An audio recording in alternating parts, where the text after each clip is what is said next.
അല്ല, ഞാനിപ്പോ സാർ അവസാനം ഈ കണക്കുകൾ ആളുകൾക്ക് വിരസമാവുകയൊന്നുമില്ല. മലയാളികൾ പൊതുവെ കണക്കിൽ നല്ല ഗ്രാഹ്യമുള്ള ആളുകളാണ്. പക്ഷേ ഈ എപ്പോഴും വ്യാജ കണക്കുകൾ പറഞ്ഞ് തെറ്റായിട്ടുള്ള കണക്കുകൾ അല്ലെങ്കിൽ തെറ്റായിട്ടുള്ള ആഖ്യാനത്തിൽ പറഞ്ഞ് ജനങ്ങളെ കൺഫ്യൂസ് ചെയ്യിപ്പിക്കരുത്. ഇവിടെ പ്രശ്നം എന്താ, CPM-കാർക്ക് ആളുകളെ കൺവിൻസ് ചെയ്യാൻ കഴിയുന്നില്ല. അതുകൊണ്ട് കൺഫ്യൂസ് ചെയ്യിപ്പിക്കുന്ന പരിപാടി എടുക്കുകയാണ് ഇടതുപക്ഷക്കാർ ചെയ്യുന്നത്. If you can convince someone you confuse them എന്നുള്ള ഒരു ചൊല്ലുണ്ട്. അതുപോലത്തെ പരിപാടി അപ്പോൾ ചെയ്തുകൊണ്ടിരിക്കുന്നത്. ഇപ്പൊ ഇദ്ദേഹം സൂചിപ്പിച്ചത് 10ാം ധനകാര്യ കമ്മീഷന്റെ കാലത്ത് കേരളത്തിന് 3.8% ഷെയർ കിട്ടിയിരുന്നു. ഇപ്പൊ അത് 1.92% ആയി ചുരുങ്ങി എന്ന് പറഞ്ഞു. 10 ശേഷം 11 വന്നിട്ടുണ്ട്, 12 വന്നിട്ടുണ്ട്, 13, 14, 15 ഒക്കെ വന്നിട്ടുണ്ട്. ഈ കാലഘട്ടങ്ങളിലൊക്കെ ആനുപാതികമായിട്ടുള്ള കുറവ് വന്നിട്ടുണ്ട്. ഇനി ഒരു കാര്യം കൂടി പറയാം, എന്തുകൊണ്ടാണ് കുറവ് സംഭവിക്കാൻ കാരണം.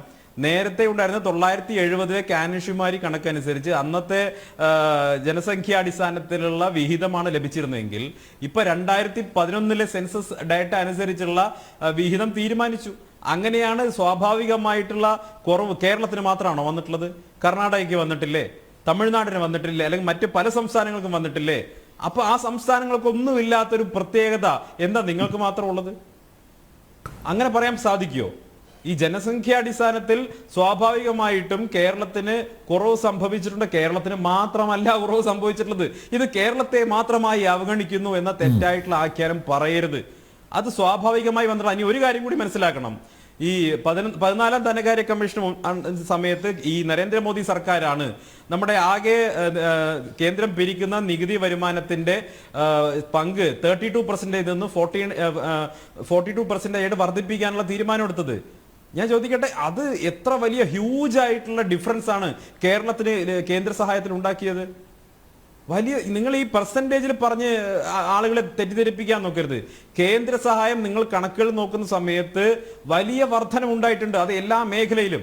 വളരെ സിമ്പിൾ ആയിട്ടൊരു കാര്യം പറയും. ഇപ്പൊ 65,000 കോടി രൂപയുടെ നാഷണൽ ഹൈവേ ഡെവലപ്മെന്റ് പ്രോജക്റ്റ് ഇവിടെ നടക്കുന്നു. സ്വാഭാവികം അതിൽ 22,000 കോടി രൂപയും ഭൂമി ഏറ്റെടുക്കലിനാണ്. ഈ 22,000 കോടി രൂപ ആരുടെ കയ്യിലേക്കാണ് കിട്ടിയത്? കേരളത്തിലെ സാമാന്യ ജനങ്ങളുടെ കയ്യിലേക്കാണ് കിട്ടിയത്. നിങ്ങൾ ആലോചിക്കണം.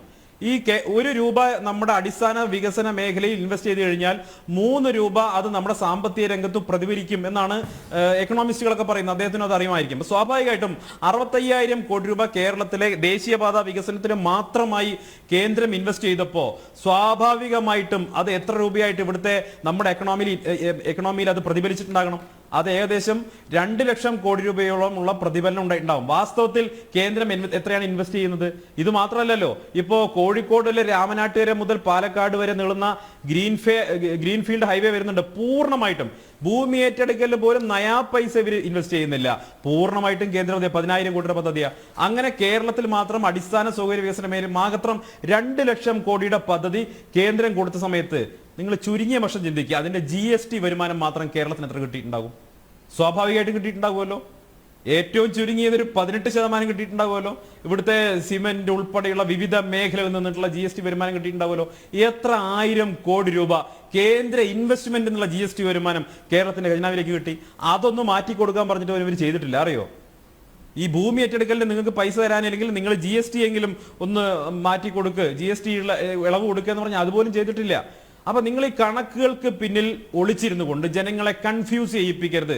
ജനസംഖ്യാടിസ്ഥാനത്തിൽ ധനകാര്യ കമ്മീഷൻ വിഹിതം കണക്കാക്കിയപ്പോൾ സംഭവിച്ച കുറവിനെ കേരളത്തോടുള്ള വിവേചനമായി അവതരിപ്പിക്കുന്നത് തികഞ്ഞ കളവാണ്, തെറ്റാണ്. നിങ്ങൾ നിങ്ങളുടെ മനസാക്ഷിയോട് തന്നെ ചോദിക്കുക, ഇത് തെറ്റല്ലേ എന്നുള്ളത്. ഇനി ഒരു കണക്കുകൾ തന്നെ തിരിച്ചു ചോദിക്കുന്നു.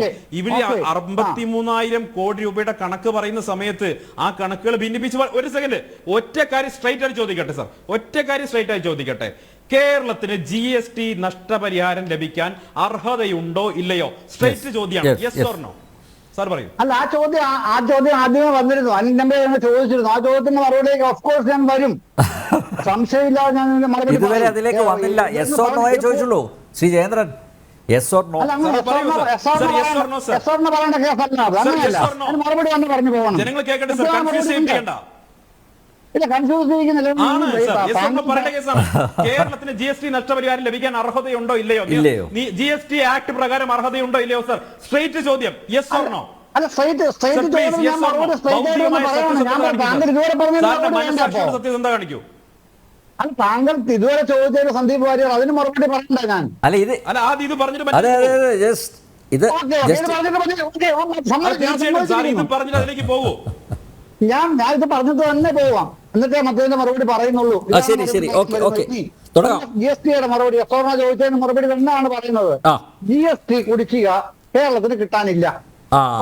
നമ്പർ 1 ഇല്ല, GST കുടിശ്ശിക കേരളത്തിന് കിട്ടാനില്ല എന്നുള്ളത് ആദ്യമേ പറയുകയാണല്ലോ. കേരളം ആവശ്യപ്പെടുന്നത് എന്താണ്? കേരളം ആവശ്യപ്പെടുന്നത് GST വന്നപ്പോഴേക്ക് നമ്മുടെ റവന്യൂ 11% കുറഞ്ഞിട്ടുണ്ട്. അത് 16% ആക്കണം. ഈ ഒരു ന്യായമാണ് കേരളം മുമ്പോട്ട് വെച്ചിട്ടുള്ളത്. കുടിശ്ശിക കിട്ടാനില്ല. ഇതാണ് സ്ട്രൈറ്റ് ആയിട്ട് പറയാൻ കഴിയുന്ന മറുപടി. ഇനി മറ്റു കാര്യങ്ങളിലേക്ക് വരട്ടെ. താങ്കൾ പറഞ്ഞത്, സന്ദീപ് വാര്യർ പറഞ്ഞതുപോലെ ഞാന് നമ്മുടെ നികുതി വിഹിതം ഒരു സെക്കൻഡ് ഒന്ന് ഇടപെട്ടോട്ടെ സാർ, ഒരു സെക്കൻഡ് ഒന്ന് ഇടപെട്ടോട്ടെ സാർ, ഒരു സെക്കൻഡ് സാറാ പറഞ്ഞതിനെ ഞാൻ പൂർണ്ണമായി മുഖവിലേക്ക് എടുക്കുന്നു. സാറാ പറഞ്ഞതിനെ ഞാൻ മുഖവിലേക്ക്, സാറിന്റെ സത്യസന്ധതയെ ഞാൻ അഭിനന്ദിക്കാൻ ആഗ്രഹിക്കുകയാണ്. പക്ഷെ ഇവിടെ നടത്തുന്ന പ്രചരണം കേന്ദ്രം GST കുടിശ്ശിക കൊടുക്കാൻ ഇവിടെ പ്രചരണം നടത്തുന്നത് അതിന്റെ പേരിലാണ് നാളെ സമര നാടകം നടത്തുന്നത്. ഒന്നാമത്തെ കാര്യം. രണ്ടാമത്തെ കാര്യം, ഈ GST കുടിശ്ശിക കൊടുക്കാനില്ല എന്ന് സാറ് പറയുന്ന സമയത്ത് ഇപ്പോൾ ഉള്ളതൊരു ആവശ്യം മാത്രമാണ്. ആവശ്യം ഉന്നയിച്ചുകൊണ്ട് എന്താ ചെയ്യേണ്ടത്? അതൊരു മെമ്മോറാണ്ടായിട്ട് കൊടുക്കാം. ഇത് GST ആക്ടിൽ വന്നിട്ടുള്ളതല്ലേ? ഈ GST ആക്ട് കേരളത്തിലെ നിയമസഭയും പാസ്സാക്കിയിട്ടുള്ളതല്ലേ? ഇനി എങ്ങനെയാണ് കേരളം ഈ എല്ലാ മാനദണ്ഡവും മാറ്റണം എന്ന് പറയുക? GST കൗൺസിൽ കേരളമില്ലേ? ഇപ്പൊ ഈ ഉന്നയിക്കുന്ന ആവശ്യത്തിന് എന്ത് ന്യായീകരണം? മാത്രമല്ല 14% കേരളത്തിൽ GST വന്നതിന് ശേഷം നികുതി വരുമാനത്തിൽ വർധനവുണ്ടായെന്നും ചിന്തയിലാണ് ലേഖനം എഴുതിയ തോമസ് ഐസക്.